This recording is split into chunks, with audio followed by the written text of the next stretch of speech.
Ang grupo ay nagpapahinga sa tabi ng pader ng piitan. Sabi ng tank, tinutulungan ni Kim silang linisin ang dungeon ng mas mabilis, at tinukoy ng isang mandirigma na hindi tugma ang mga galaw ni Kim sa isang karaniwang level 7 na manlalaro. Si Kim ay bahagyang umiling at sinabi niyang swerte lang siya. Nagtatawanan sila, naaalala kung gaano kadali niyang hinarap ang mga halimaw at nagbiro tungkol sa pagsali sa kanyang grupo. Si Song Su, nakatuon sa kanyang mga palaso, ay hindi pinapansin ang mga usapan. Ang iba ay umamin na utang nila kay Kim ang kanilang buhay, ngunit mabilis na pinaalalahanan sila ni Song Su na oras na para umalis. Tiningnan ni Kim si Liu na nagreklamo tungkol sa masamang lasa ng dugo ng zombie. Pinabayaan ito, sinabi ni Kim na ang kwarto ng boss ay sarado. Napansin ng grupo na siya ay bumubulong at nagpapalitan ng mga sulyap. Sa silid ng boss, nakita nila ang malalaking bakal na bar na humahadlang sa daan, marahil ay para mahuli ang halimaw.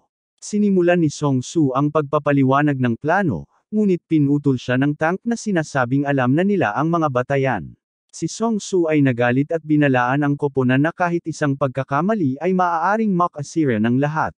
Ang blondeng mandirigma ay nagmumura sa inis, at ang sorceress ay kumagit sa kanyang mga ngipin ngunit nanatiling tahimik sa ilalim ng matalim na titig ni Song Su. Pinapainit nila ang mga rehas gamit ang isang espesyal na solusyon at tahimik na pumasok sa silid ng boss. Umakyat si Song Su sa mas mataas na bahagi at nagpalabas ng isang paputok na palaso na tumama ng kidlat diretso sa malaking halimaw. Ang boss, galit at nag-aapoy ang mga mata, ay nagwawala sa pagwawasiwas ng kanyang mga kamao. Itinaas ni Byung ang kanyang kalasag ngunit siya'y napalipad ng basagin nito ni Taesik. Ang mga mandirigma ay sumugod at nakapagbigay ng ilang suntok, napunit ang matigas na balat ng boss. Bigla, nagbago ng taktika ang boss. Humihilig siya at tinatakpan ang kanyang ulo, na nagdudulot ng pagtaas ng kanyang depensa at ginagawang walang silbi ang karagdagang pag-atake. Ang leader ng squad ay nagbigay ng senadoryos kay Kim, alam na ang kanyang lakas ang kanilang pinakamainam na pag-asa. Tumalon si Kim ng mataas na may nakataas na espada. Habang siya'y lumilipad, isang tinig ang umuukit sa kanyang isipan, sinasabing ang kanyang pagsasanib kay Liu ay lumalakas. Sa isang matinding pag-ugoy, naglalabas si Kim ng pulang kidlat na kumikislap sa hangin. Ang mandirigma at ang tank ay mukhang namamangha. Isang abiso ang lumitaw na nagsasabing natalo na ang tagapangalaga ng Talon Gate at nakakuha sila ng mga karanasan na puntos para dito. Ang babae at si Song Su ay nanunood ng may pagkabigla. Ang ating bayani ay nananatiling nakatayo habang pinipilit niyang paniwalaan ang kanyang nakikita. Isang bagong notification ang lumabas na nagsasabing na unlock niya ang isang bagong kasanayan na tinatawag na cannibalism, na nagpapahintulot sa kanya na makabawi ng lakas sa pamamagitan ng pagkain ng mga bangkay. Ang katawan ng boss ay nakahandusay sa gitna ng kwarto at ang grupo ay kumukuha ng sandali upang humanga sa tanawin. Hinawakan ni Byung at ng mandirigma si Kim sa balikat at nagsimulang humingi ng kanyang numero ng telepono. Si Song Su ay hum-attack ng atensyon ng lahat at ipinakita ang isang nakakaparalisang kutsilyo na kanilang nakuha. Ayon sa napagkasunduan, pinaalalahanan niya ang grupo na kailangan nilang magpalabunutan para hatiin ang nakuha. Pinatpat ng tank si Kim sa balikat at nagbiro kung gusto niya ang dagger. Kim ay nagmukhang masungit at sinabi na ang gumawa ng trabaho ang dapat magmay-ari nito at siya at si Deo ay susuporta sa kanya. Ang iba ay tumawa, binibiro si Kim na nagkukunwari pa ring hindi sila napapansin. Pagkatapos ng 5 taon bilang isang gabay, karaniwan ng mahusay si Kim sa pagbabasa ng mga tao, ngunit tila may kakaiba sa kanilang pag-uugali. Sa kabila ng silid, nakaupo ng kalmado sina Song Su at isang babae, malinaw na may itinatagong lihim. Inilabas ng squad leader ang ilang buto mula sa kanyang bulsa, handang ayusin ang mga nakuha. Nagpalitan ng tingin ang mandirigma at ang tank at bigla na lang tumalon ang tank at in-swings ang kanyang talam diretso sa puso ni Song Su. Bago pa man makalapit ang talam, hinawakan ni Song Su ang braso ng umaatake sa ere at inihagis ito sa kanyang likuran. Ang tangke ay bumagsak sa lupa at kinagat ang kanyang mga ngipin. Tumangala siya at nagtanong kung ito ba ay isang patibong. Hindi sumasagot si Kim. Alam na niya, isang maling galaw at handa na siyang pumatay. Nagtigilan si Deo nang utusan siyang kumilos. Nakatayo siya doon na nanginginig, natatakot sa kung ano ang maaaring gawin ni Kim. Sinusubukan ng tangke na ipaliwanag na ito ay meant to be a joke, pero alam ni Kim na halos mapatay niya si Song-soo. Kim ay tinitingnan ang batang babae na may nagliliyab na mga mata na humahawak ng isang pang-ukit sa kanyang kamay. Wala siyang inihip na anuman. Hindi man lang nakita ni Kim na kinuha niya ang sandata. Kung hindi siya isang mage, kung gayon siya ay ibang bagay. Naalala ni Kim kung paano hindi man lang kumurap si Song-soo nang itutok ang kutsilyo sa kanya. Tiningnan lang niya ang talim. Pinapikit ni Kim ang kanyang mga mata at tinanong sila kung sino talaga sila. Umiti lang si Song-soo at sinabi niyang siya rin ay malapit nang itanong ang parehong bagay. Tinanong ng ating batang lalaki kung ano ang balak nilang gawin sa kanya. Nababaliw si Deo, sinasabi niyang hindi niya alam na sakta ni Byung si Song-soo at sumama lang siya para sa gantimpala. Sabi ni Kim na dahil si Song-soo ang target, kailangan niyang gumawa ng desisyon.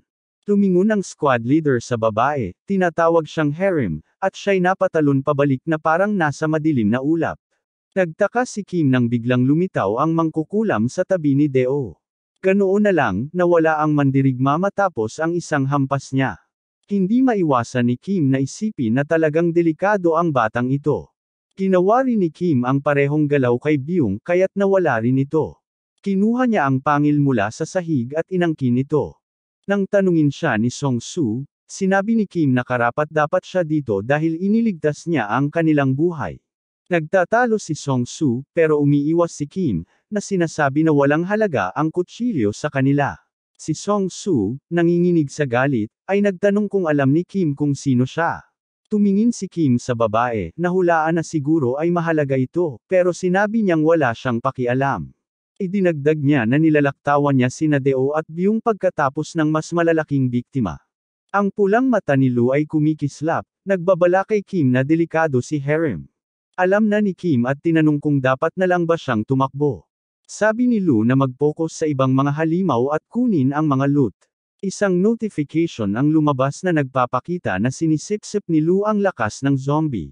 Kim, sabik na manghuli pa, nagtatanong kung ano ang pakiramdam. Nagmumura si Lu na masangsang ang lasa ng dugo ng zombie. Binago ni Kim ang espada sa isang singsing at umalis sa piitan dahil wala nang natirang mga zombie. Samantala, pinapalakas ni Lu ang kanyang dexterity, lakas, at tibay mula sa mga halimaw. Iniisip niyang pumasok sa silid ng gantimpala. Ang bangkay ng tagapangalaga ay nakahandusay sa sahig. Kailangan nila ito para makuha ang gantimpala. Habang malapit na niyang hawakan ang katawan, nahihirapan siya sa isang kislap sa dingding. Tinanong niya kung nandyan na ang ilaw na iyon dati. Nang kumatok siya sa bato kung saan nagmumula ang liwanag, napagtanto niyang butas ito. Kinuha niya ang kanyang espada at iminungkahi na basagin ang pader, at sumang-ayon si Igo dito. Iinay-swing niya ang kanyang espada, pero sinubukan siyang pigilan ni Lu sa parehong oras. Ngunit huli na ang lahat, at bumagsak ang pader, nag-akyat ng ulap ng alikabok. Kim ay humampas ng kanyang kamay dito at tinanong kung ano ang nararamdaman ni Lu. Sumagot si Lu na parang may isa pang Igo sa paligid. Lumaki ang mga mata ni Kim sa gulat. Nagtataka siya kung ano ang ginagawa ni Igo sa loob ng 5 taon kung palagi itong lumalabas sa mga piitan. Halos tawagin ni Lu na tanga ang kanyang guro pero pinigilan niya ang sarili, iminumungkahi na hanapin nila si Igo. Duda si Kim na may itinatagong anuman ang isang lumang tarangkahan na tulad nito, ngunit hindi pumayag si Lu. Sa gitna ng silid, may puting Excalibur na espada na nakabaon sa isang bato. Nagtataka si Kim kung dapat na lang ba niyang kunin ito.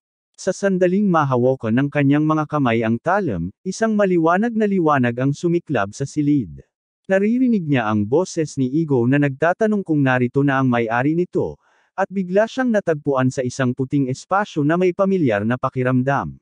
Tumingin siya sa paligid at tinanong kung ang boses ay nagmumula sa Igo ng espada. Sabi ng boses, matagal na itong naghihintay sa kanyang may-ari at gusto ng tugon. Nakalutang sa mahinang ulap, sinabi ni Kim na hindi siya ang kanyang amo ngunit nais niyang maging amo nito. Humiling ang boses ng pangalan, at masiglang sinabi ni Kim na tatawagan niya itong L. Bigla, isang puting espada ang lumitaw sa kanyang mga kamay, at habang tinitingnan niya ito, nagsimulang bumagsak ang kisame ng lihim na silid. Isang abiso ang nagsasabing nagising na ang demonyong nakatali kay Elle. Ang mga bato ay bumagsak na may malakas na tunog, at sinabi ni Ego kay Kim na kailangan niyang umalis doon ng mabilis. Napansin ng mga egos ang isa't isa at nagsimula silang mag-away tungkol sa gustong magpakilala. Si Kim ay nagmadaling lumabas, sinasabihan silang tumahimik. Nakita niya ang katawan ni Talon at nagpunta sa silid ng gantimpala, ngunit ang sahig sa ilalim niya ay nagsimulang bumigay. Hinawakan ni Kim ang kanyang patay na boss, at bigla, tinanong ng sistema kung gusto niyang pumasok sa reward room. Bigla na lamang, isang alon ng enerhiya ang pumulibot sa kanya sa liwanag na hamog. Sa paglitaw ng isang malaking kahel na mata malapit sa gate, nag-teleport siya palayo sa tamang oras. Nawawala ang gate, at nakakuha siya ng bonus reward dahil siya ang nagtanggal nito. Nagtipon-tipon ng isang tao sa pasukan ng piitan, at isang tagapagbalita ang nag-uulat tungkol sa kakaibang tarangkahan at lumalaking mga tsismis. Naisip ni Kim na nawala ang gate kaagad pagkatapos niyang umalis, na maaaring magmukha siyang kainahinala. Nakakuha siya ng 30 purple na kristal at isang asul na amuleto ng tagapangalaga bilang gantimpala. Ang amulet ay nagpapalakas ng enerhiya at nag-aalis ng maliliit na karamdaman ngunit hindi nito gagalingin ang kanyang ina. Gayunpaman, ang pagbebenta ng mga kristal ay dapat sapat para sa kanyang paggamot. Nagpasya si Kim na muling akyatan ang tore. Walang mga halimaw sa test floor, isang lungsod na ngayon ang nakatayo sa ika-5. Napapaligiran ng mga tao, hindi niya maiwasang humanga dito. Minsan niyang nilinis ang ika-5 palapag at natagpuan siyang walang malay sa ika-6. Pinapabagsak niya ang mga asul na dragon na parang isang propesyonal.